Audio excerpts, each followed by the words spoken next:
그 다음에 조금 전에 이메일을 열어봤더니 미국에서 이메일이 와서 질문으로 왔더라고요.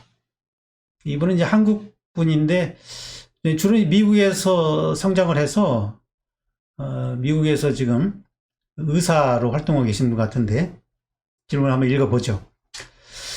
안녕하세요. 미국에서 학부로 생물물리학을 전공하고 지금은 뉴욕에서 응급과 의사하고 있는 스티브 박입니다. 사진 작업을 하고 있고 예술을 좋아합니다. 첫 질문은 교수님 같은 평론가들은 어떤 게임을 하는 건지 궁금합니다. 저는 뭐 인터넷 게임을 뭐 하나 그거 물어보는 줄 알았더니 그 얘기가 아니더라고요.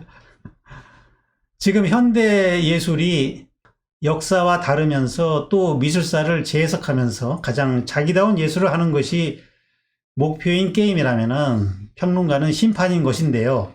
궁금한 건 예술은 룰이 계속 바뀌는 듯한 게임이며 돈과 권력을 벗어날 수 없는 게임인 것 같거든요. 스포츠를 좋아하는 사람으로서 궁금한 건 그럼 뛰어난 평론가는 심판을 하는 자로서 어떤 목표를 가지고 있는 게임을 하시는 거죠? 가장 뛰어난 평론가는 어떤 사람일까요? 어떤 마음가짐을 가지고 하시는지 궁금합니다. 왜 이걸 궁금해 하는지가 궁금한데요. 뭐 질문을 하셨으니까 답변을 해야겠죠. 멀리서 온 질문하신데. 일단 스포츠의 심판과 이 평론에서 비평이 물론 뭐 평가하는 직업이지만 좀 다른 점이 있다면은 이 스포츠의 심판은 규정적 판단을 내리는 사람이고 평론가는 반성적 판단을 하는 사람이다. 이렇게 말할 수 있을 것 같고, 이 규정적 판단이라는 것은 이미 어떤 룰이 정해져 있어요. 이 스포츠의 룰이라는 건 정해져 있잖아요. 그죠? 심판은 그 룰에 따라서 적용을 시키면 되는 거죠. 물론 좀 예민한 지점들은 있잖아요. 그래서 업사이드가 아니냐, 기냐 가지고 막 따지고 그런데, 그런 거는 적합성에 관한 문제고, 어떤 주관적인 판단이 들어갈 여지는 없는 거죠. 근데 예술은 그 판단 자체의 문제가 아니라 그 판단 근거에 관한 문제예요. 근거. 그 판단의 근거가 정해져 있지 않기 때문에 그거를 판단하는 사람이 자기의 관점에 입각해 가지고 판단을 해야 되는 거예요. 그러니까 그걸 판단하려면은 예술이라는 뭔가 거기에 대한 반성이 있어야 되는 것이고 또 예술은 인간이 하는 거기 때문에 인간의 지향하에 대한 그 인문학적인 그런 목표가 뭔가 이런 걸 또 고민해야 되는 거예요. 그러니까 이제 반성적 판단이 되는 거죠. 반성적 판단.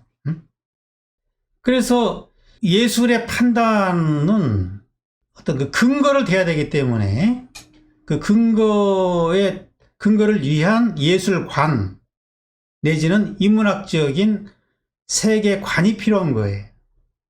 물론 그거 없이도 막 하는 사람이 있지만 그게 없으면 무슨 문제가 생기냐면은요. 평가가 왔다 갔다 해요.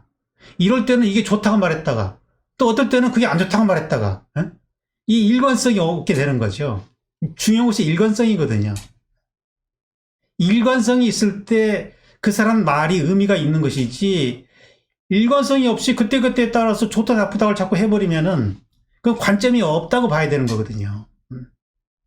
그래서 양심이 있는 평론가는 자기의 예술관이나 어떤 세계관에 대해서 고민을 많이 하게 되는 것이고 그거를 공부하는 건 쉽지 않아요. 예술이 뭔가 인간이 뭔가 이거는 평생을 연구해도 알기 어려운 거기 때문에 계속해서 그런 평가의 근거를 만들어가는 거예요.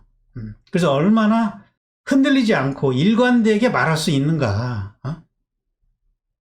그리고 어떠한 관점을 가지고 말하는가. 그 관점이라는 거는요, 안경과 같은 거예요. 관점은 절대적인 건 없어요. 다 주관적이지만 주관적이라서 의미가 없는 건 아니고 포용력에 따른 의미를 가져요. 얼마나 많은 것을 볼 수 있느냐. 어떤 안경을 끼면 잘 안 보이는데 어떤 안경을 끼니까 많은 것이 보인다. 이거는 어떤 그 우월성이라고 말할 수 있는 거거든요. 뭐 제가 뭐 하는 내용들은 뭐 저의 예술관과 저의 어떤 세계관에 다른 이야기이기 때문에 객관적인 이야기들은 아니죠. 그래서 제가 미학방송이라고 이름 짓지 않고 최광진의 미학방송이라고 부르잖아요.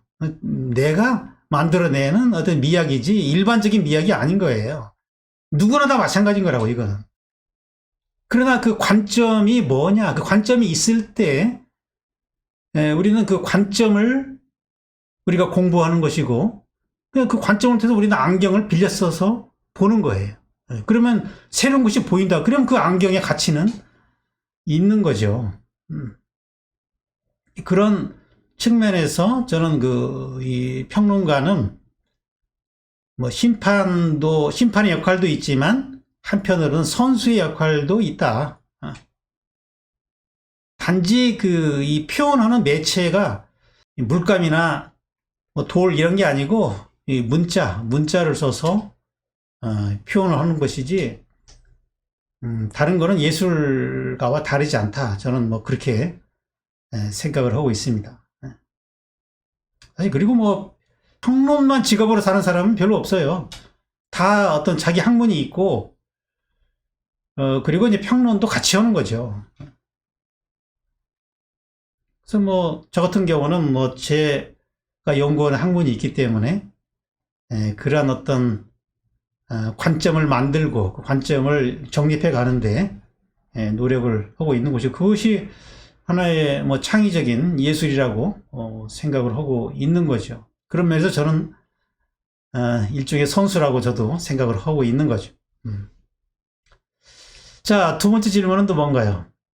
현대에선 자율성이라는 토대 위에 우리 인간을 바라보고 또 그 토대 위에 있기에 오리지널리티를 지향할 가치가 있는 목표로 삼을 수 있다고 보는데요. 인간을 오토노머스 서브젝트, 자율적 주체라고 보는데, 데카르트와 칸트에서 시작해서 또 민주주의라는 정치 시스템의 바탕이라고 생각하는데요. 저 개인적으로는 하이데거가 그 토대에 대한 깊은 질문과 의심을 던졌다고 보고요. 서양에선, 그리고 지금 신경과학의 프리윌, 자유의지죠. 자유의지에 대한 근본적인 질문을 던지는 연구들이 나오고 있는데, 개인적인 질문입니다. 자율성의 패러다임이 만약에 끝난다면은 어떤 예술이 나오고 어떤 새로운 게임이 있을까요? 그냥 교수님이 상상이 궁금합니다. 라는 질문인데요. 이 자율성의 패러다임은 이 모던 시대를 이끌었던 강력한 시대 정신이었었죠. 근데 이 자율성의 패러다임이 끝난 것은 사실 그 1960년대예요. 사르트르 같은 그 실존주의자들이 이제 실존은 본질에 앞선다라고 말했잖아요. 그때까지만 하더라도 어떤 실존적 주체에 대한 그런 어떤 확신과 미련이 있었거든요. 근데 이제 그게 이제 무너지는 것이 1960년대, 50년대 그 무렵에 구조주의의 등장, 이 소시르의 그 현대 언어학을 기점으로 해가지고 레비스트로스의 구조주의, 그리고 그거를 계승한 그 프랑스의 후기 구조주의, 이 후기 구조주의까지 오면은요, 이제 주체는 완전히 상실이 되는 거예요. 왜냐하면은 이 자율적 주체가 구조주의에서는 불가능하다고 보는 거죠. 왜냐하면 이 실존보다 구조가 앞선다라고 보는 거예요. 구조.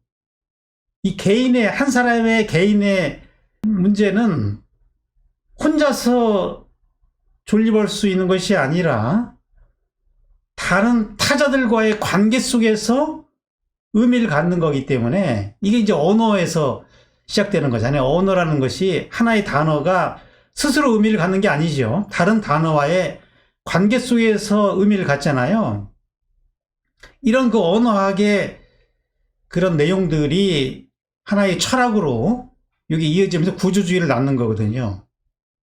이제 구조주의에서는 이제 구조의 틀이 어느 정도 틀 자체를 주목했다면 후기 구조주의에 가면은 이 구조라는 것이 굉장히 역동적으로 변한다고 보는 거죠.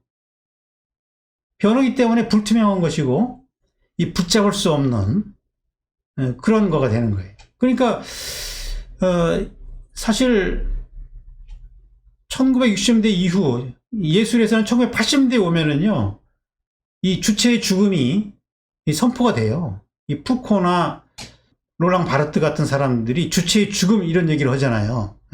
그게 이제 자율성의 종말을 말하는 거거든요. 바르트는 독자의 탄생. 이 해석이 중요한 것이지 창조적으로 뭔가 만드는 주체는 끝났다 이렇게 보는 거거든요. 그러니까 그게 포스트 모더니즘이에요. 그러니까 이미 포스트 모더니즘을 통해서 이 자율성의 패러다임 이후에 그런 예술이 지금 한참 전개되고 있는 거고요. 지금 이제 관심은 이제 그 이유는 또 뭐가 나올까 이런 걸 이제 우리가 생각해 봐야 되겠죠.